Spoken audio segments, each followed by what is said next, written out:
Michael, what's today's audio topic? Today we're comparing network streamers. Oh, network streamers, huh? What are the models? The ARCAM ST25 and the Linkplay WiiM Ultra. Master, you'd like to hear a comparison of ARCAM's ST25 and Linkplay's WiiM Ultra, right? Yes, I want to hear it.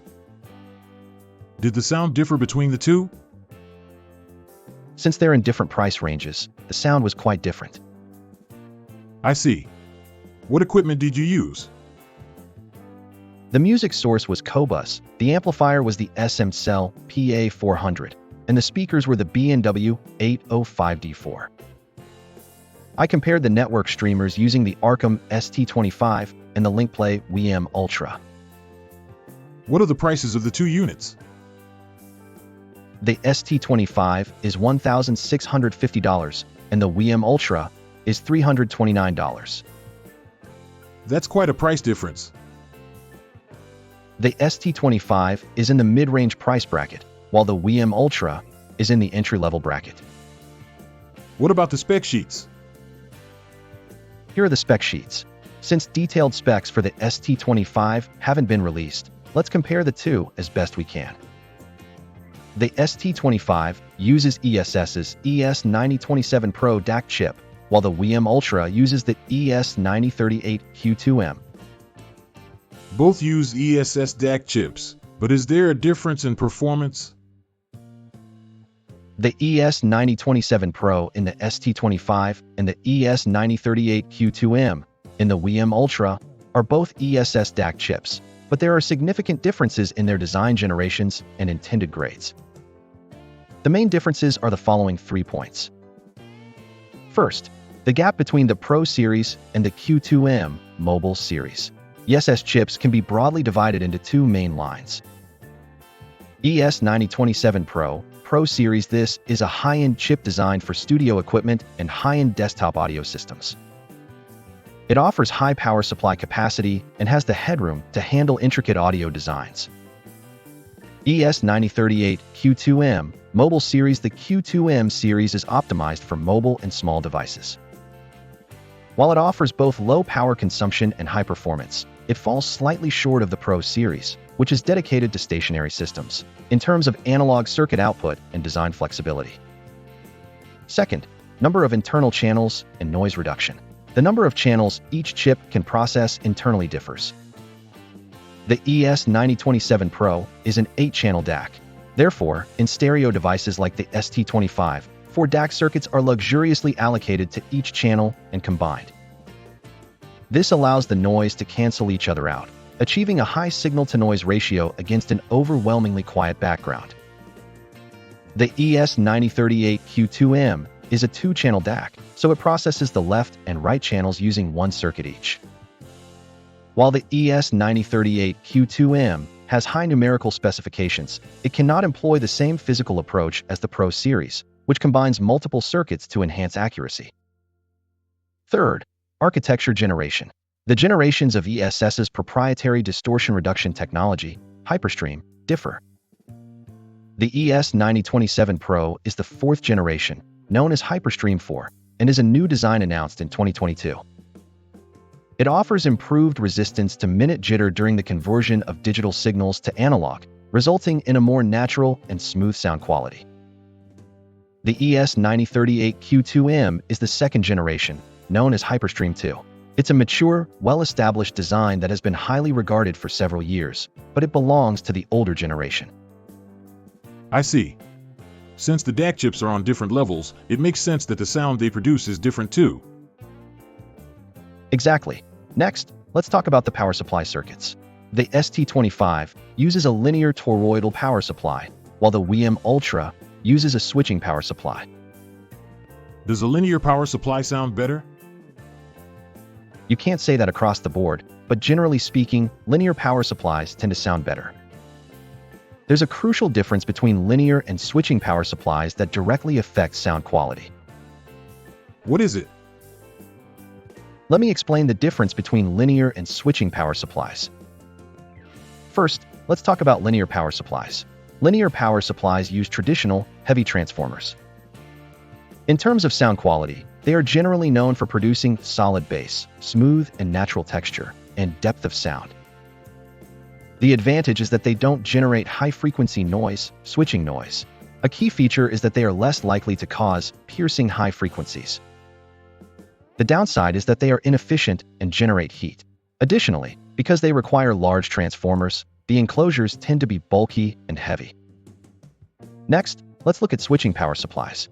Switching power supplies control voltage by rapidly turning the power on and off. In terms of sound quality, they generally tend to produce a high-speed sound with crisp clarity and high resolution. However, if the design is poor, the sound can feel thin or the high frequencies can sound harsh. The advantages are that they are compact, lightweight, and highly efficient. With the latest technology using gun FETs, noise is pushed outside the audible range by pushing the switching frequency to the absolute limit. The disadvantage is that they generate strong high-frequency noise due to the high-speed switching. How well this noise is filtered is the key to sound quality. So, in terms of audio performance, linear power supplies are superior, right? Exactly. The WiiM Ultra doesn't use the latest switching power supply technology. Therefore, I think the high-frequency noise, a drawback of switching power supplies, is unavoidable. Both units support the same PCM specifications, 32-bit, 384 kHz.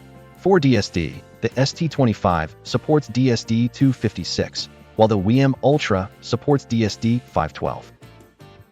Both units offer only RCA analog outputs, while the WiiM Ultra is the only one equipped with a single RCA analog input. For digital outputs, the ST25 offers optical and coaxial, while the WiiM Ultra offers optical and coaxial plus USB output. For digital inputs, only the WiiM Ultra is equipped with a single optical input. Even though the WiiM Ultra is the cheaper model, it has a more comprehensive set of input and output terminals. That's right. I think that's because the ST25 is a pure network streamer, while the WiiM Ultra is positioned as a network streamer plus preamp. The WiiM Ultra is also the only one equipped with HDMI, phono input, headphone output, and subwoofer output. The WiiM Ultra is perfectly equipped. Considering the price, the WiiM Ultra offers an impressive array of features. In terms of displays, the ST25 has a large 6.5-inch screen, while the WiiM Ultra has a small 3.5-inch touchscreen. The touchscreen is a strong point of the WiiM Ultra, but at 3.5 inches, it's small and difficult to operate.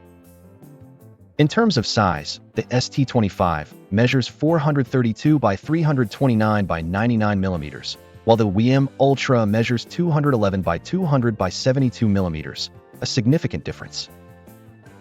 The ST25 is a full-size audio unit, while the WiiM Ultra is a half-size audio unit.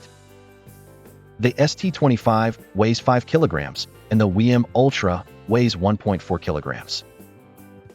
So the ST25 is a full-size audio unit, but it's actually pretty light.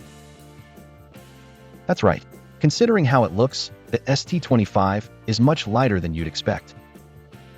In that case, couldn't the ST25 have been made with a smaller chassis?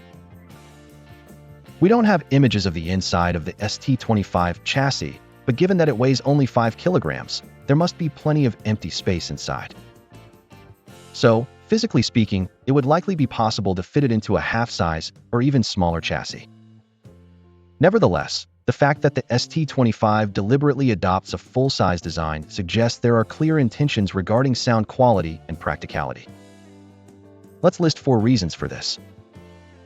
First, noise isolation through physical distance. The biggest enemy of audio circuits is the magnetic fields and noise generated by the power supply, toroidal transformer. A larger chassis allows for physical separation between the power supply, the source of noise, and the DAC and analog circuits that handle delicate signals.